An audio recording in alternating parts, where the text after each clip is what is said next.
An Oklahoma mom was inside preparing a birthday cake for her son's party when all of a sudden, boom!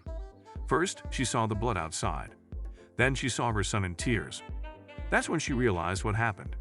Vicki Malone had just brought the children inside in order to enjoy some cake and ice cream as they celebrated her 5-year-old son's birthday, when her young son Eli said, "There's something wrong with Opie," as he stared out the window of their Wynwood home. The birthday cake and ice cream hadn't even been served when the partygoers heard the bang from outside, and soon they would realize that the loud noise was the sound of a Wynwood police officer shooting the family dog Opie. A 3-year-old, 90-pound American Bulldog and Pitbull mix. Opie was Eli's best friend. "I would have fun with him when he runned around, and we played tag," Eli told Fox 25. Things would go from bad to worse for Eli's birthday, when the officer fired on the dog again as children looked on. The police department has called the actions justified. When the adults ran outside, they saw Opie near the fence that surrounds the yard.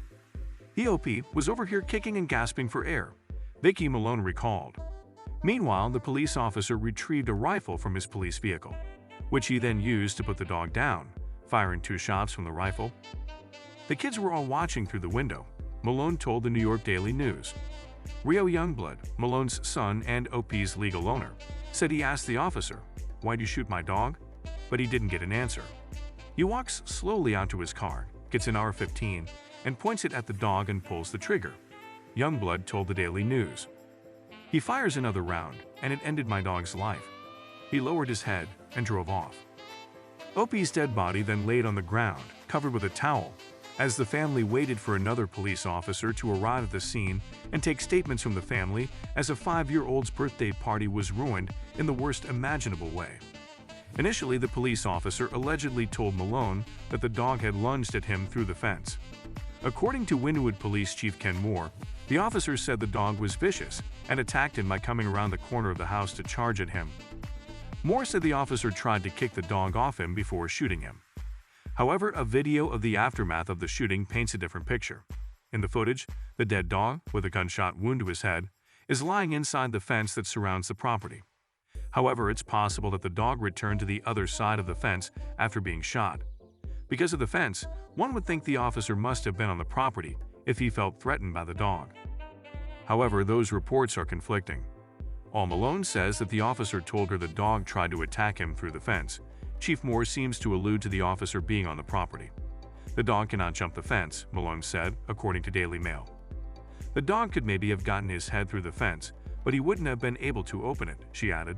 But Chief Moore makes it sound as though the officer had entered the property because, according to Chief Moore, the officer was serving a warrant, giving him legal authority to be on private property. According to Malone, no one at the party was ever shown any warrant. Instead, they were only told the officer was looking for someone who had listed that address as his residence a decade ago. He said he was checking to see if a guy named Sean McNeil lived here, and no one here has heard of talking about, Malone recalled. The warrant for McNeil was from a 10-year-old case. The police chief said the Malone's house was his last known address, but the chief also admitted that his department was aware the Malones have lived there for the past year. He further admitted that the address was a rent house, and that multiple people had moved in and out in the past decade. Still, Chief Moore is defending his officer and his officer's presence on the property, saying he had to start somewhere in his effort to serve the warrant. Malone doesn't quite agree. "I respect what the police do, but this was senseless." But he didn't show any remorse and didn't even act like he was sorry or anything, she told a local news station. The Malones, who have identified the officer involved as Officer Josh Franklin, believe the death of their dog could have been prevented if the officer had simply used less lethal force or fact-checked the warrant before attempting to serve it at what was obviously the wrong address. What's more, they say Officer Franklin was familiar with their address and aware of the dog. Instead, Eli is left missing his best friend, with the memory that his buddy was killed during his birthday, something that will likely stay with the boy for a very long time.